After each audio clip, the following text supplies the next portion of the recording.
Oh, record dulu deh. Sudah bisa record sekarang.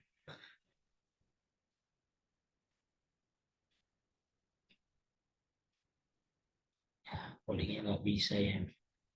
Saya sekali.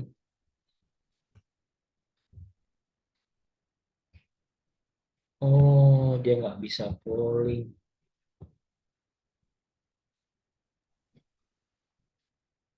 Oke, jawabannya teman-teman ada di jawaban yang ada yang B, ada yang C, teman-teman ya. B, C ya. Terus B, C. Pak Budi adalah seorang dosen akuntansi di sebuah kampus dan beliau mengajar setiap hari Selasa sampai Minggu karena sedang repot membantu kampusnya dalam penilaian akreditasi kampus. Pak Budi sering pulang larut malam karena harus lembur menyelesaikan pekerjaannya. Pada suatu malam ketika Pak Budi pulang ke rumah, istri Pak Budi mengeluh dan meminta tambahan uang bulanan untuk membayar uang kuliah anaknya. Istri Pak Budi beralasan bahwa uang bulanan selama ini tidak cukup untuk kebutuhan sehari-hari sehingga istri Pak Budi sering berhutang kepada saudara tetangganya. Nilai sosialnya. Seharusnya seorang dosen mencari pekerjaan tambahan. Nah, ini apakah nilai sosial? Tidak ya, karena hanya satu orang. Yang dua, pemerintah harus memperhatikan kesejahteraan guru. Masalahnya di sini bukan guru tapi dosen, ya. Sudah salah secara kontennya sudah salah. Perbuatan istri Pak Budi yang suka berhutang itu tidak baik. Pak Budi, istri Pak Budi berhutang, berarti kan ada subjek lain tempat istri Pak Budi berhutang. Dan ini bisa jadi nilai sosial. Kita keep dulu. Pak Budi tidak mampu mensejahterakan keluarganya, merupakan perilaku tidak bertanggung jawab. Nah, ini juga dua orang, Pak Budi dan keluarganya. Artinya ada eh, interaksi. Nah, antara C sama D. Nah, ini jawabannya yang C, teman-teman ya, untuk soal yang ini. Karena di dalam soal ini Pak Budi sudah berusaha, ya. Selasa sampai Minggu dia bekerja. Hanya saja memang lagi sibuk mengurus akreditasi kampus. Pulangnya pun larut malam, meskipun hasilnya tetap masih kurang gitu ya. Tapi di sini menjadi cerminan adalah bukan kalau ini kan yang D ini mirip dengan nilai moral nih. Pak Budi belum mampu ya, tidak mampu mensejahterakan Pak Budinya ya. Kalau di sini istri Pak Budi yang suka berhutang. Nah, perlakuan tidak baik gitu ya. Memang agak-agak tipis gimana ini, susah membedakannya ya. Kurang begitu mencolok. Lanjut, Rizal merasa malu dan kurang percaya diri ketika berkumpul dengan teman-teman masa kecilnya. Selain karena tidak rupawan, Rizal tidak memiliki pekerjaan sebaik teman-temannya. Temannya pun menasihati Rizal untuk berubah karena hal tersebut Rizal ingin meningkatkan kepercayaan dirinya. Dia ingin membuktikan kepada teman-temannya bahwa ia layak bergaul dengan mereka. Rizal pun rajin membersihkan diri dan mengikuti berbagai pelatihan agar kompetensinya meningkat. Berkat saran teman-temannya, dirinya membuang jauh-jauh sifat malasnya. Nilai moral sama nilai sosial yang satu duanya.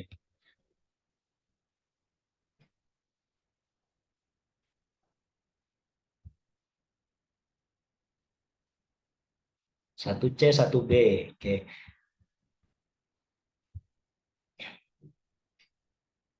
Satu, teman-teman Rizal memberikan nasihat yang baik.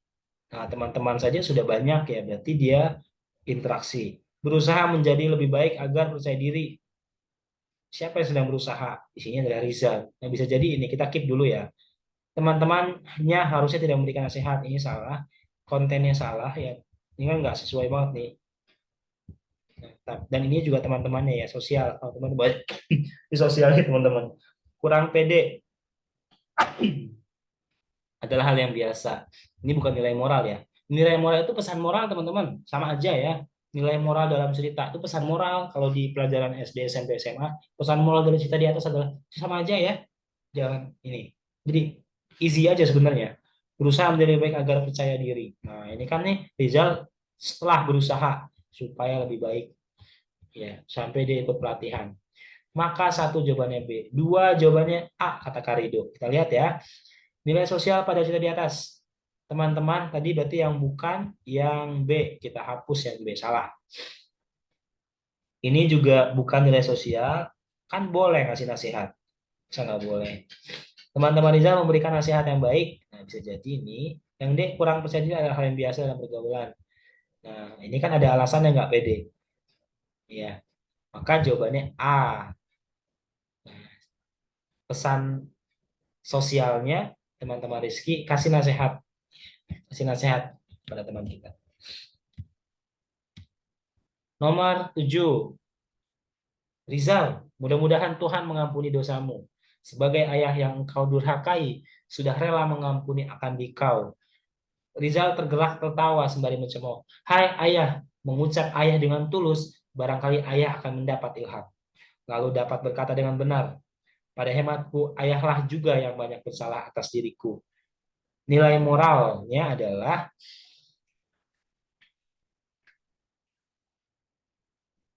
yang C nilai sosial ya, karena ada anak durhaka dan orang lain. Jadilah orang tua yang baik. Nah ini tidak menggambarkan kondisi orang tua yang tidak baik, melainkan si Rizalnya ya yang tidak sopan.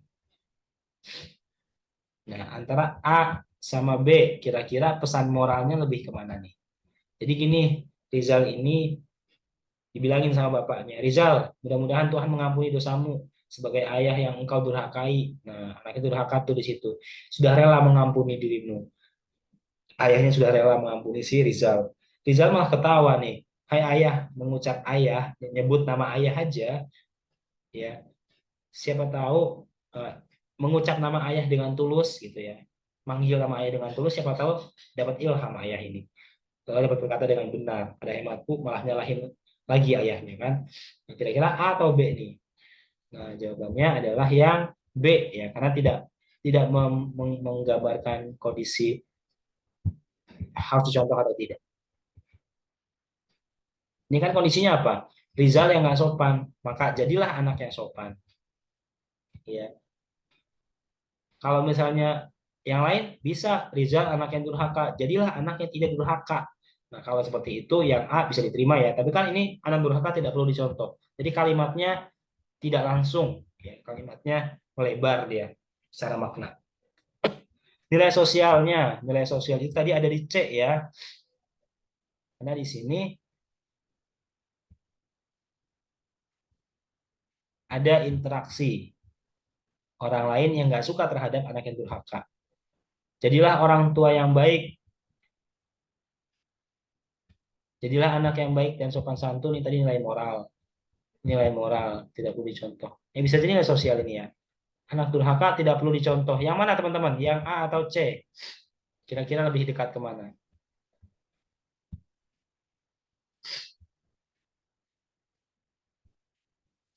Anak durhaka tidak disukai orang lain. Itu ya. Maka jawabannya yang C, nomor 2 ini. Baik, terima kasih yang sudah bantu jawab semuanya. Lanjut, nomor 8. Merpati terbang ke sungai, lalu memungut daun yang jatuh dari pohon.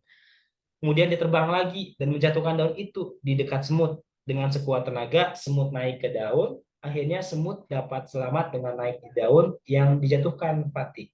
Semut berhasil sampai ke pinggir sungai. Semut mengucap terima kasih kepada merpati yang telah menolongnya. Sejak saat itu, semut dan merpati menjadi sahabat. Moralnya apa? Membalas kebaikan, menolong kesusahan, mengucap terima kasih kepada yang membantu, jangan takut mencoba. Nilai moral, pesan moral dari cerita ini apa? Menolong orang yang kesusahan teman-teman ya.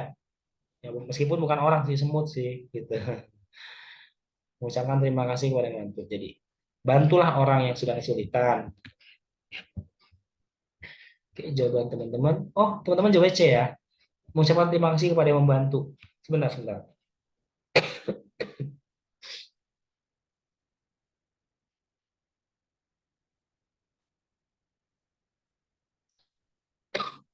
Ya, secara teks, secara konten memang semut mengucapkan terima kasih.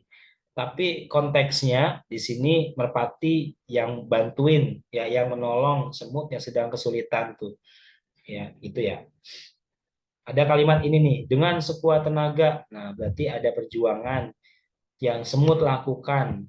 Nah, ini ya, semut naik ke daun, akhirnya dapat selamat. Berarti kan lagi kesulitan sampai dia diselamatkan oleh merpati dengan daun yang ia lemparkan, gitu ya. Nomor 9, oh panjang ini ya. Nilai moralnya apa? Hari ini Nino bangun lebih pagi, meskipun hari ini libur, ia telah berjanji untuk membantu ayahnya berkebun. Ayah sudah menunggunya di halaman. Setelah membersihkan diri, Nino ke halaman menghampiri ayahnya. Sarapan dulu, No, kata ayah. Oke, ayah, jawab Nino. Tiba-tiba Iko datang dan berkata, Iko ikut, Kak Nino. Iko ikut, Kak Nino, kata adiknya ya. Tapi jangan mengganggu ya, pinta ayah. Siap, jawab Iko. Mereka menuju kebun. Ayah meminta Nino untuk membersihkan tanaman pengganggu yang banyak tumbuh di kebun. Iko tak terdengar suaranya. Ternyata ia ikut mencabuti tanaman. Akan tetapi yang dicabuti adalah tumbuhan yang sengaja ditanam Iko. Teriak Nino. Ayah hanya geleng-geleng kepala melihat kelakuan kedua anak laki-lakinya. Ayah kemudian nasihati Iko, mana tanaman yang harus dicabut, mana yang tidak. Nilai moral yang baik dari tokoh Iko adalah nilai moral ya. Bangun pagi meskipun hari libur. Iko itu adiknya ya, yang tadi nyabut ini, nyabut tanaman yang salah. Nah, bangun pagi libur ini bukan nilai moral ya, bukan sesuatu yang luar biasa nih bang Ustadz. Bukan pesan moral nih.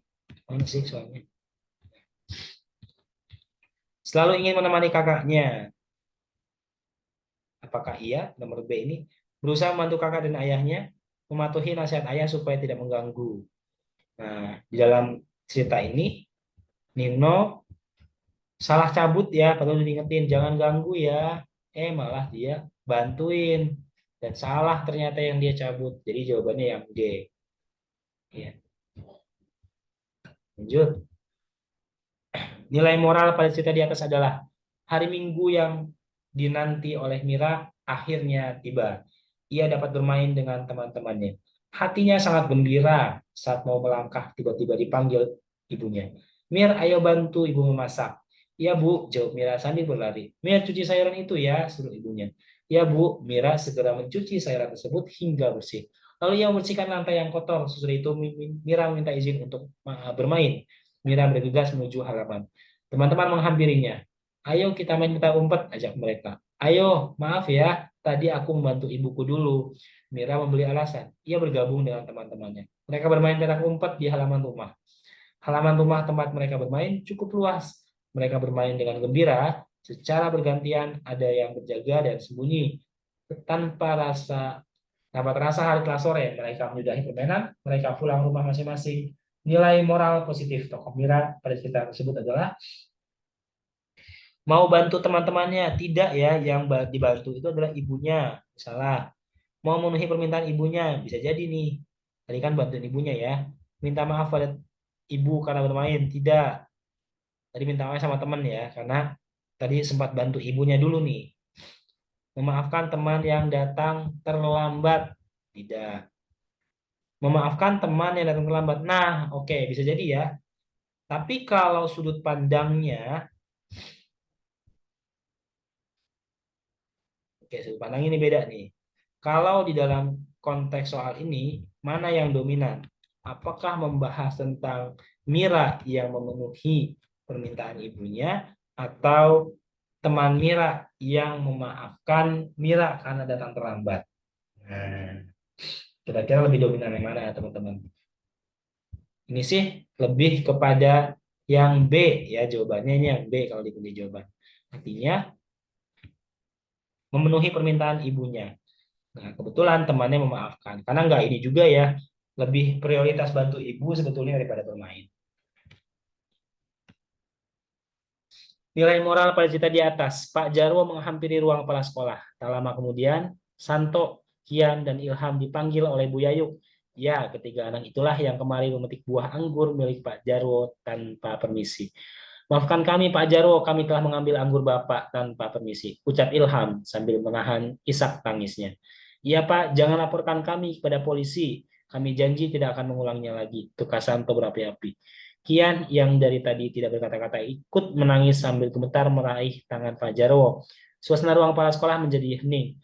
Pak Jura, kepala sekolah itu pun segera menjelaskan kepada Jarwo dan meminta maaf atas kenakalan anak-anaknya. Wajah garang Pak Jarwo tidak tampak lagi ketika tiga anak itu menyalami sambil menciumi tangannya yang sudah mulai keriput.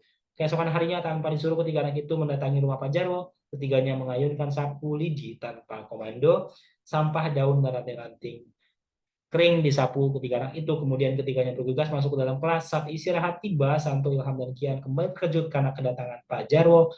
Kembali kali ini Pak Jarwo memberi stan dan pisang masak untuk disantap Santo dan teman-temannya. Pak Jarwo senang, halamannya sangat bersih hari itu.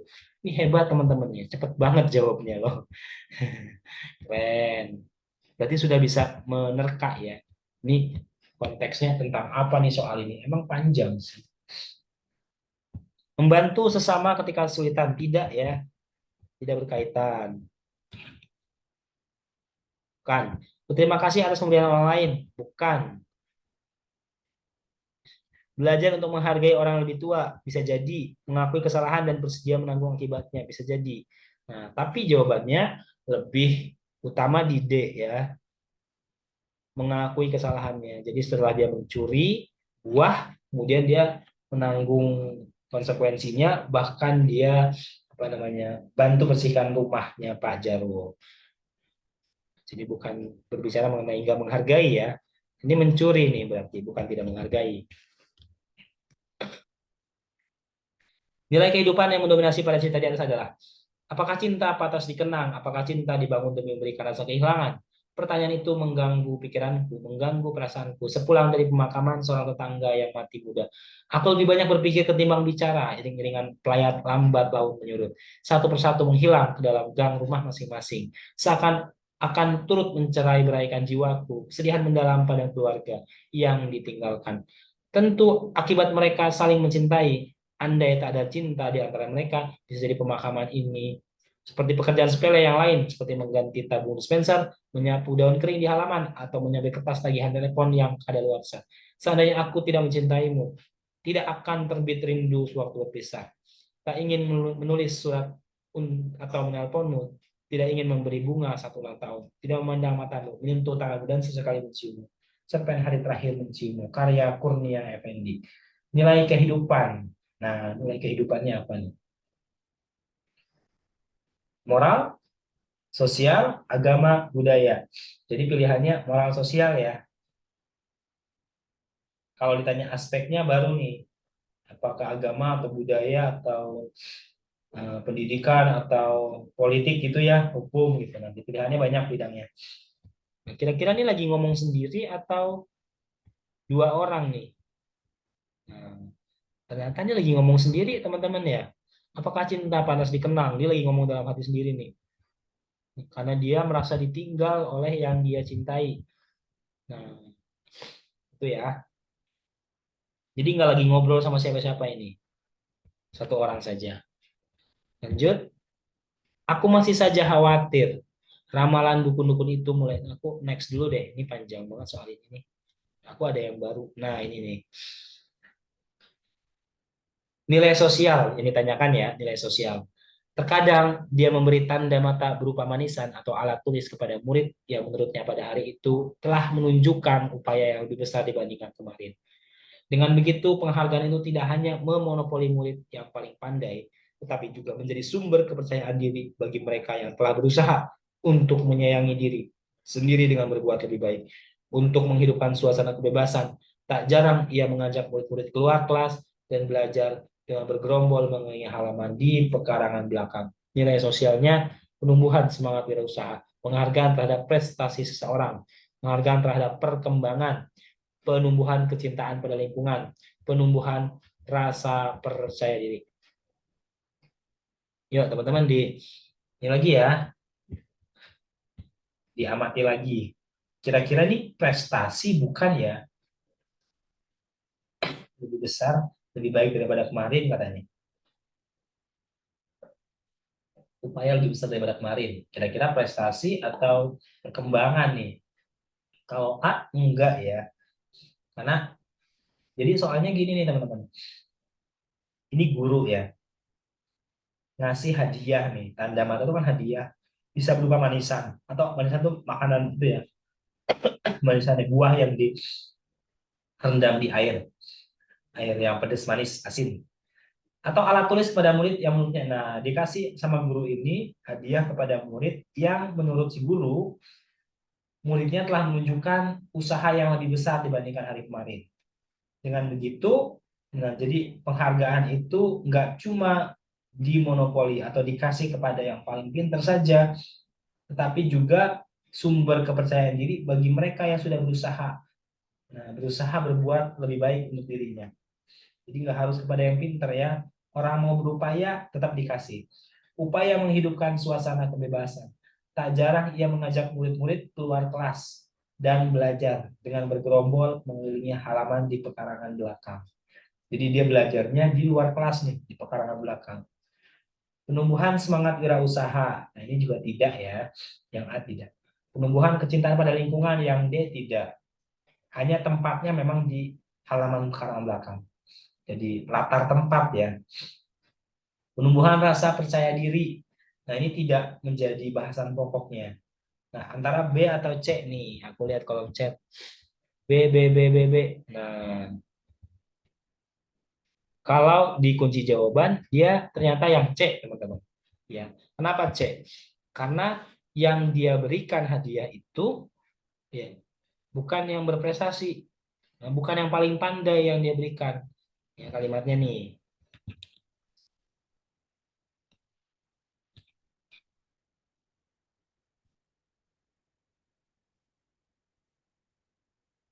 Nah, artinya kalau dia nih yang ini, kalau dia berupaya lebih baik daripada hari kemarin, usahanya lebih besar daripada hari kemarin, maka dia berhak mendapatkan tanda mata itu. Nah, tulis. Maka dia perkembangan teman-teman ya. Bukannya suatu perubahan itu prestasi ya Bang. Nah, umumnya kalau di sekolah itu prestasi kalau dia yang terbaik, dapat yang terbaik di antara yang lain. Ya, misalnya dapat nilai yang paling bagus, juara lomba, arahnya ke sana sih kalau di sekolah. Tapi kalau bicara perkembangan, tidak harus dia dapat nilai paling bagus, yang penting dia berkembang, berkembang upayanya. Yang kemarin mungkin masih biasa saja, nah sekarang sudah lebih baik nih. Jadi dia hargai upayanya, dihargai dia mau berubah gitu sih. Perubahan ya, dia mau berubah. Tidak harus berprestasi. Nah, makanya kalimatnya apa? Tidak hanya memonopoli murid yang paling pandai, tetapi juga sumber kepercayaan diri bagi mereka yang telah berusaha. Yang penting berusaha intinya sih di dalam kalimat ini. Yang penting telah berusaha. Nggak harus yang paling pandai. Nah, biasanya kalau bicara prestasi, dikasihnya prestasi itu kepada yang paling pandai. Ya, yang paling pintar di situ. Maka jawabannya penghargaan terhadap perkembangan. Menghargai perkembangan orang, yang penting ada perubahan gitu ya. Nggak harus prestasi dulu sih. Nah, sekarang teman-teman boleh dibaca dan dijawab ya. Pelan-pelan aja nggak apa-apa.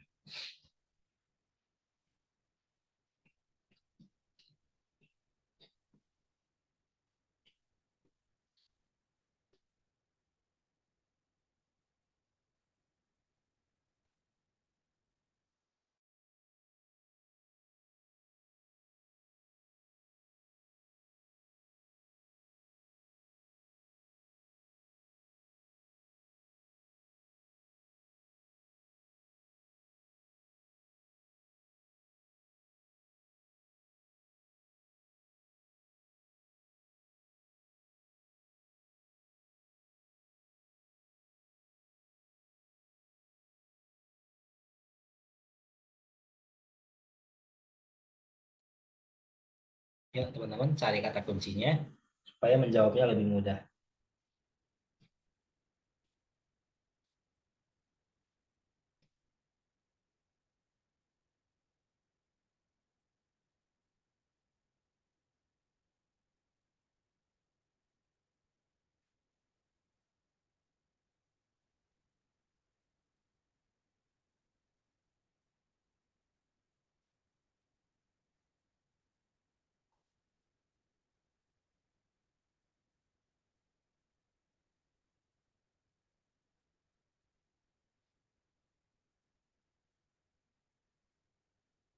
Oke, teman-teman sudah menjawab di D, E.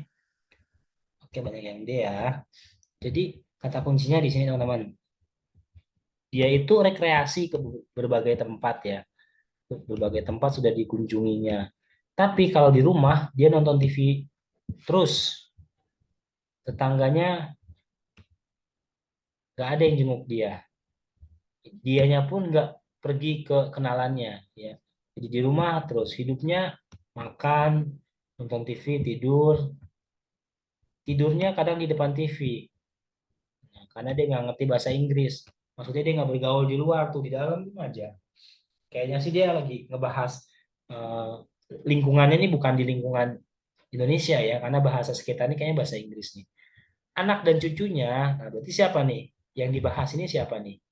Berarti kakek atau nenek ya? Antara kakek atau nenek nih. Kira-kira siapa lah? Anggaplah kakek atau nenek ya. Kakek lah. Karena ada anak, ada cucu. Berarti kan kakek dong. Sibuk sepanjang hari anak cucunya ini. Kembali sepi meronta-ronta dalam benaknya. Di luar ia tak berani menghirup udara pagi karena semuanya sunyi.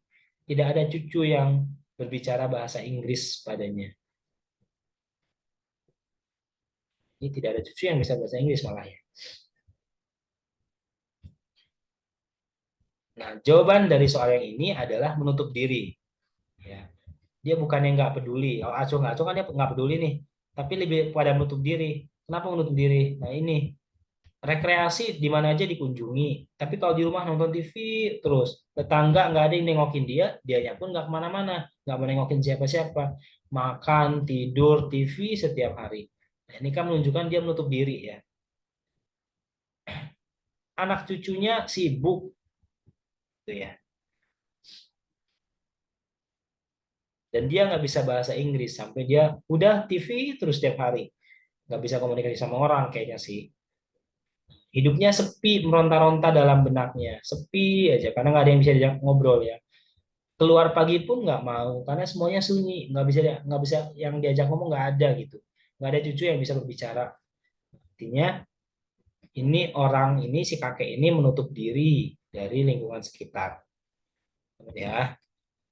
Pemalu enggak sih, karena tidak menggambarkan kondisi yang malu. Tidak ada satu bahasan malu. Rendah hati. Nah, rendah hati juga tidak ada. Kemudian rendah diri. Nah, diri apa lagi? Bukan itu kan berarti ke A dengan sorry, bedanya dia dengan apa K? Sip. Menutup diri, rendah diri. Oke, rendah diri itu merasa diri kita rendah, merasa diri kita tuh mungkin hina ya. Apa bahasanya enaknya apa ya? Inferior, Kak. Atau inferior itu merasa orang lain superior, merasa orang lain hebat, merasa orang lain unggul, merasa orang lain lebih ganteng, lebih cantik, lebih keren, lebih oke. Kita tuh apa sih kita ini? Apa sih aku gitu kan? Jadi kita bukan siapa-siapa, merasa rendah diri itu. Beda sama rendah hati. Rendah hati itu nggak sombong, ya dia eh, apa ya? Bahasanya sederhana ya, sederhana atau bersahaja lah ya rendah hati itu. Dia nggak sombong, dia enjoy aja, di biasa aja gitu nanti. Nah kalau menutup diri ini individualis, kesannya nggak mau bergaul ya, eksklusif gitu. Nah di dalam TWK namanya eksklusif, dia nggak mau bergaul. Tapi ini sih nggak eksklusif. Kalau eksklusif biasanya diiringi perilaku yang merasa lebih keren, merasa lebih unggul, merasa lebih segalanya daripada yang lain. Ini lebih kepada karena dia nggak bisa komunikasi kayaknya, dia menutup diri akhirnya. Nonton TV terus gitu ya. Itu kayak lanjut Kak, seluruh tubuh putih wanita tinggi besar itu sudah dipenuhi keringat, langkahnya tertatih-tatih. Apalagi dengan beban panci itu ya, panci berdiameter hampir 50 cm berisi kue gemblong dan unti di jajakannya. Itulah yang membuat Masudin dan istrinya tak pernah bisa membiarkan Mak Saniah pergi dari rumahnya tanpa menjual 5 atau 6 kue jajanannya. Padahal kue-kue itu pun hanya dimakan satu buah. Anaknya lebih suka makan panganan lain. Kue-kue gemblong Mak saya Saniah dibeli agar Mak Saniah senang. Apa teman-teman nih? Ini 6 ya.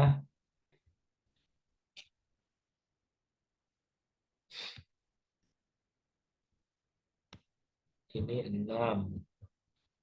Pak teman-teman silahkan jawab. Ini panci ya maksudnya. Panci. Yuk, boleh dibaca lagi pelan-pelan nggak apa-apa.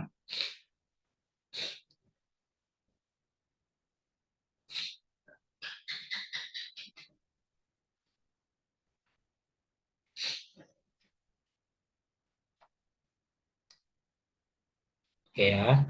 Jadi Ibu Saniah ini Secara fisik tinggi orangnya, putih ya, dan berpeluh keringat, langkahnya tertatih-tatih.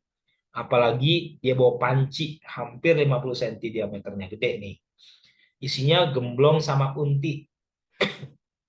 Nah, tapi nah hal itu tadi yang membuat Mas Udin sama istrinya nggak pernah bisa membiarkan Mak Saniah pergi dari rumahnya tanpa menjual 5 atau 6 kue jajanan. Jadi dia beli ini, wajib beli dia. Padahal kue-kue itu pun hanya dimakan satu. Anaknya lebih suka makan panganan lain. Kue gemblong Mas Saniah dibeli agar Mas Saniah senang. Dia nyenengin, cuma nyenengin aja ya.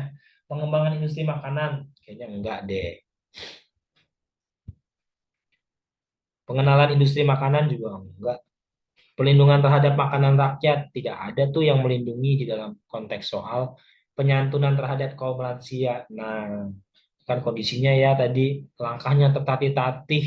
Berarti kan gambarannya nih sudah tua nih, maksa nih ya dari namanya mak udah tua ya.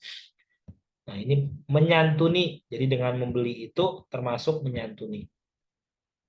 Menyantuni itu memberi teman-teman ya. Memberikan santunan. Jadi dia membeli dengan maksud membuat Mak Saniah senang. Perhatian terhadap kesehatan lansia. Tidak bahas kesehatan di situ. Jawabannya yang D. Cermati kutipan novel berikut. Nilai moralnya adalah selain bernilai sedekah jariah, juga agar yang meninggal mudah diingat. Jawab Embu setelah berhasil menyingkirkan keguyupannya. Berarti walaupun kita sudah meninggal, dengan melihat sortananya, orang akan teringat pada kita. Sortana itu kasur tanah ya. Kasur tanah. Beberapa saat Embu terbatuk, batuk yang sangat kering dan membuat tulang rahangnya mencuat. Iya, salah satu manfaatnya setelah batuknya reda. Oh, kalau sortana itu dipakai untuk kebaikan, tentu menambah nilai pahala bagi yang meninggal. Itu sebab mengapa dinamai sortana, mengambil dari kata kasora tanah atau kasur tanah. Jadi kasur yang sudah tidak digunakan karena yang punya sudah meninggal. Ini diskusi antara dua orang nih. Tapi bisa diambil nilai moralnya? Bisa. Ya. Nilai yang bisa digunakan kepada orang lain. Ya. Pesan moral yang disampaikan. Itu aja gitu teman-teman. D, oke. Manusia mencari pahala. Kira-kira yang mana nih? Ada yang lain? Manusia kehilangan nyawa? Enggak ya.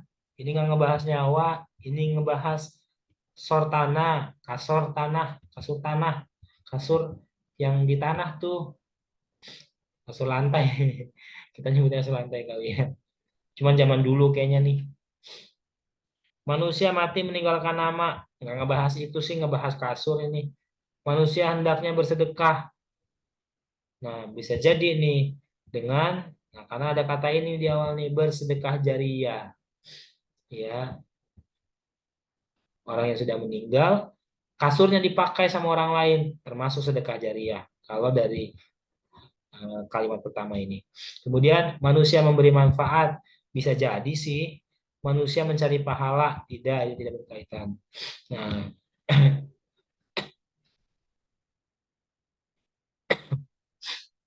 kira-kira yang mana teman-teman? Apakah lebih dekat kepada sedekah atau memberi manfaat?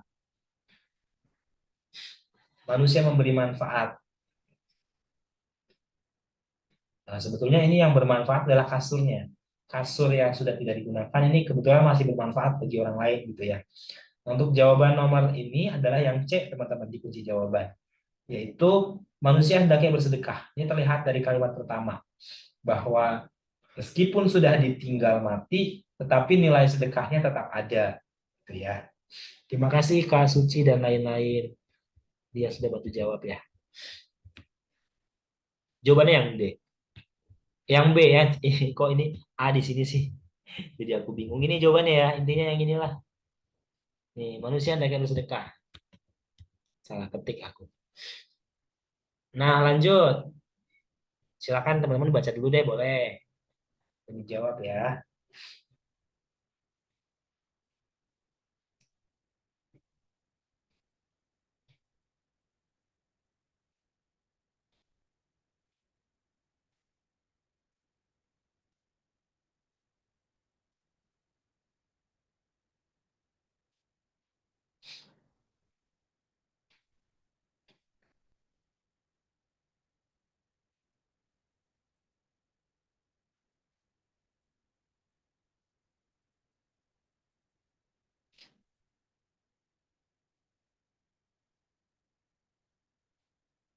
Kak Putra sudah jawab D.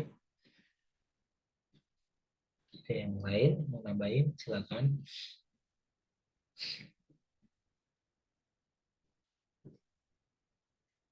Kak Fadli juga D.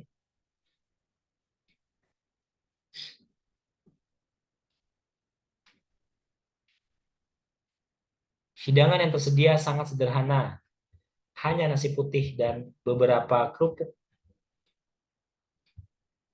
Aku miris melihatnya. Aku melihat ketiga anak tersebut berebutan ingin mengambil nasi terlebih dahulu. Mereka terlihat lapar sekali.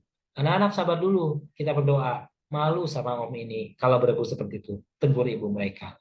Peristiwa yang terjadi di rumah itu jalin menjalin dan terekam dalam memoriku. Lelaki tua itu memimpin doa dan memberi istrinya kado.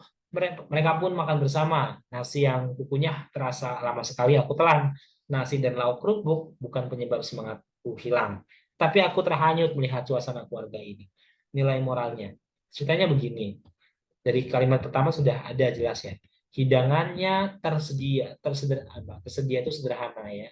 Hidangannya kondisi sederhana. Nasi putih dan kerupuk. Nah, sederhana banget dong. Nah, dijelaskan lagi, aku miris melihat tiga orang anak. Jadi di rumah ini ada tiga anak, ibu dan bapaknya, 5 orang nih. Ya, anaknya itu sampai berebutan mau ngambil nasi. Kelihatannya lapar sekali tuh. Nah, anak-anak sabar dulu, kita berdoa. Jadi kita ini ini kita sudut pandang si penulis ini sebagai si omnya tadi, malu sama om kalau berbuat seperti itu kata ibunya. Jadi kita sebagai si om ya di dalam narasi ini. Peristiwa yang terjadi di rumah itu jalin menjalin dan terekam di memoriku. Lelaki tua memimpin doa, ini bapaknya ya, dan ngasih kado ke istrinya. Mereka makan bersama. Nasi yang aku punya lama ditelannya karena lauknya bukan karena lauknya yaitu kerupuk, tapi semangatnya sudah hilang. Aku terhanyut melihat suasana keluarga seperti ini. Nah, ini tidak membahas ketuhanan, ya, tidak berkaitan dengan ketuhanan ya. Ketakwaan tidak, kesantunan terhadap sesama. Memang tadi di sini disebut nih, sabar dulu, malu sama om, ya biar kita kelihatannya sopan ya. Sopan sama santun tuh beda teman-teman ya. Orang Indonesia ini sopan tapi kadang kurang santun. Sopan itu kan memang berkaitan sama tingkah laku, ya baik, buruk, sopan nggak sopan gitu ya. Tapi kalau santun itu kan ngasih, memberi sebenarnya. Kesantunan terhadap sesama. Di dalam soal ini nggak ada kalimat menyantuni. Kepedulian terhadap sesama. Tidak ada kalimat kepedulian karena tidak ada pemberian dari kita sebagai subjek tulisan ini.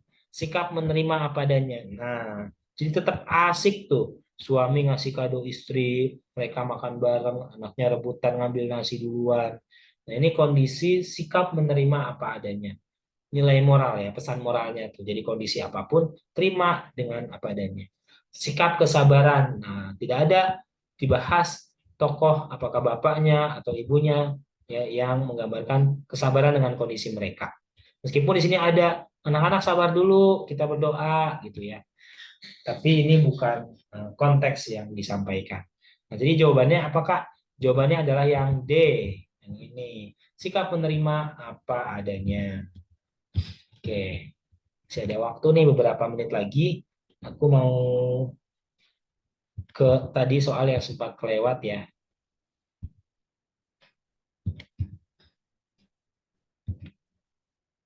Nah, ini nih. Apakah cinta pantas dikenang? Sudah ya. Nah, sekarang ini. Aku masih saja khawatir. Ramalan dukun-dukun itu mulai mengganggu. Mulai lagi mengganggu pikiranku. Kau juga mulai diganggu ramalan mereka? Tidak. Kita tidak boleh terpengaruh oleh ramalan-ramalan. Kita harus berdoa. Semoga ramalan itu tidak akan menimpa Lasudin. Aku masih ingat mereka menyebarkan ke seluruh kampung ramalan-ramalan itu. Benarkah akan terjadi seperti yang mereka katakan, bahwa semua keturunan kita akan musnah di ujung pisau sunat? Yakinkah kau akan itu?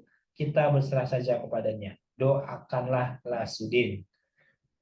Nah, pertama, nilai kehidupan itu ada dua ya tadi ya, moral atau sosial. Nah, ini dari sini kita sudah bisa melakukan eliminasi, teman-teman.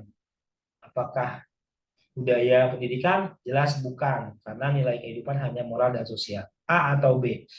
Apakah budaya atau keagama sekarang? Jadi kalau di kasus ini, satu orang ya, bukan dua orang nih. Nah, satu orang nih, meskipun ada tanya, kau juga masih diganggu ramalan mereka? Tidak. Jadi dia nanya sendiri, jawab sendiri sebetulnya. Ya, dari teks ini kelihatannya nanya sendiri, jawab sendiri. Jadi moral, teman-teman, yang jelas. Jadi gini dari ceritanya nih.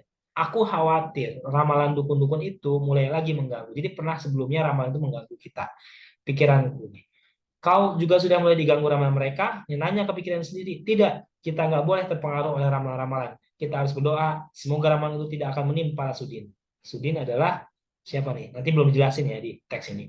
Aku masih ingat mereka menyebarkan ke seluruh kampung ramalan-ramalan itu. Benarkah akan terjadi seperti yang mereka katakan?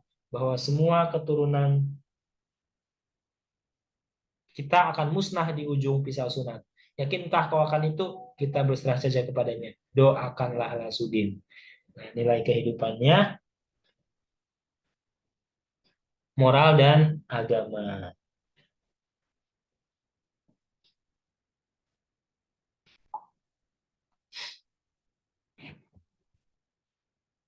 Nah, ini lebih panjang lagi. Ya. Yang terakhir ya, soal terakhir ya. Kak, di Cermat sekali checklist perempuan Kak. itu. Yuk, Di checklist gimana? Kak setiap soal Kak. Ini kan di record biar kita review lagi.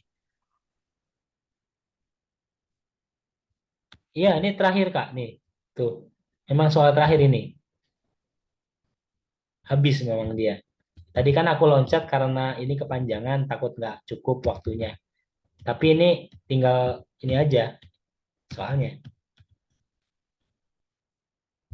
Lanjut ya. Cermat sekali perempuan itu melangkah ke dinding. Gambar-gambar itu diturunkannya. Satu persatu ditetapnya erat-erat seolah tak pernah ia selama ini melihatnya. Lalu mata yang kemerah-merahan menahan tangis sejak pesta mulai sunyi. Perlahan kelopaknya dirapatkan, segumpal besar air mata bergulir di pipinya. Dan menitik menimpa kaca gambar itu. Perlahan sekali gambar itu ia balikan. Karton yang berdebu diusapinya dengan ujung baju. Samar-samar membayang sederet tulisan. Ia tampak seperti membaca tulisan itu. Kamarudin, anak kedua, disunat Rasul 6 Februari 52. Meninggal dunia 6 Februari 52. Oh, jadi gini teman-teman. Ini kasus ya, anaknya, anak si orang yang diceritakan di tulisan ini namanya Kamarudin. Pas disunat, sehari berikutnya meninggal. Karton yang sebuah lagi dibersihkannya pula dengan ujung jarinya atau sebelahnya nih ya, yang gemetar, jarinya gemetar nih. Di antara bayang-bayang rambutnya yang terjulai menimpa karton gambar-gambar itu terbaca Saifuddin, anak kedua. Oh, anak keduanya nih ya. Tadi Kamarudin, yang kedua Saifuddin. Anak kedua disunat Rasul 10 November, meninggal 11 November. Sama anak yang kedua ini. Disunat tanggal 10, hari berikutnya meninggal. Oh, masihkah akan ditulis juga kalimat-kalimat seperti ini di belakang foto anakku yang ketiga nanti? Oh Tuhanku, keluh wanita itu di antara isakannya. Nah, jadi ini dia dia malah ini ya, terjadi lagi nggak ke anak yang ketiga nih, gitu. Anak ketiga kayak laki-laki juga sih, sunat juga, mau disunat juga nih. Jadi subjeknya si wanita ya, wanita itu di antara isakannya, ibunya sih kayaknya. Oh Tuhan, cukuplah anak yang dua ini kau ambil ketika sedang kusucikan. Mengapa kau coba hambamu seberat ini? Lanjutkanlah keturunan kami, ya Allah. Oh, anak-anakku yang malang, mengapa mesti mereka yang menanggung semua ini? Wanita itu menatap lagi kedua gambar itu seperti tidak akan pernah lekang dari matanya yang basah. Kemudian ia menatap ke atas, katanya, jika putraku yang ini, Lasudin, anak ketiga nih ya, kau selamatkan ya Tuhan, kami akan serahkan 2/3 dari sawah-sawah itu buat mereka. Nah, dia mau sedekah nih. Pandangannya ia alihkan pelan-pelan ke tempat suaminya terbenam dalam titik-titik air mata. Panggilan Rasul karya Syed Putih.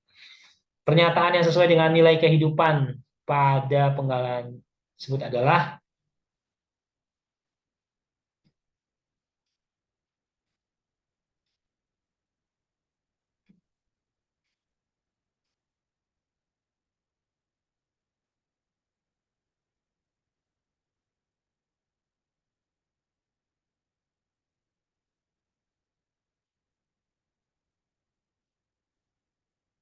Ya, teman-teman. Nah, kalau kayak gini boleh kita eliminasi ya. Kayaknya kan pusing ya. Boleh dieliminasi sih kalau kayak gini nih. Nilai kehidupan yang ada, Bang Sebut. Nah, ini nggak ngebahas sunatnya sih. Sunat besar-besaran ini salah ya.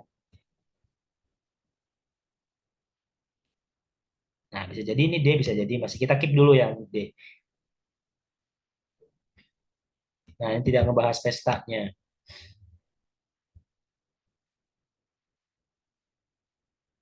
Nah, ini ada doa tadi ya. Jika anakku, aku akan berikan sawah gitu tadi ya. Maka B masih bisa diterima. Sekarang yang A.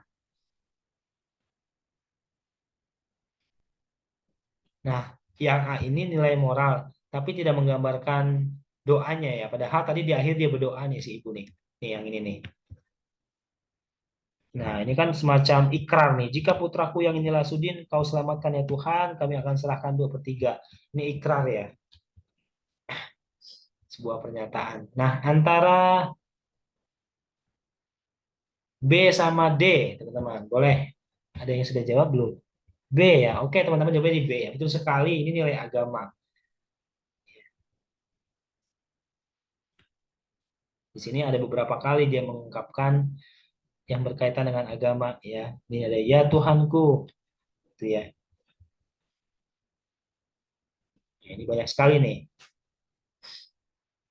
Gitu ya. Maka jawabannya yang A. Nah, berikutnya nilai dalam mendemonstrasikan penggalan cerpen, nilai kehidupan tercermin pada amanat bahwa sebagai manusia wajib menghindari musibah dengan berbagai cara. Berlarut-larut dalam kesedihan adalah sesuatu yang dibenci Allah. Selalu berikhtiar hanya kepada Allah sebagai penentu kodrat manusia. Manusia adalah makhluk yang tidak mudah melupakan kesedihan. Kematian adalah ketentuan dan takdir Allah yang tidak bisa dihindari. Ini susah juga ya.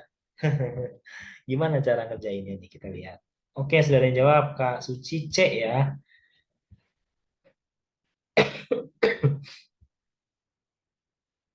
Kita buang satu-satu deh yang kira-kira enggak. Boleh teman-teman yang mau dibuang dulu yang mana nih? Yang jauh banget dari konteks soal. Kayaknya dia kita buang ya. Emang sih dia masih sedih, tapi nilai kehidupannya bukan itu. Pesan moralnya bukan itu ya. Mana lagi yang mau dibuang? Kita buang. Kematian adalah ketentuan yang tidak bisa dihindari. Ya, memang tidak bisa, tapi tidak membahas itu ya tadi ya. Nah, mana lagi yang kita buang? Sebagai manusia wajib menghindari musibah dan berbicara.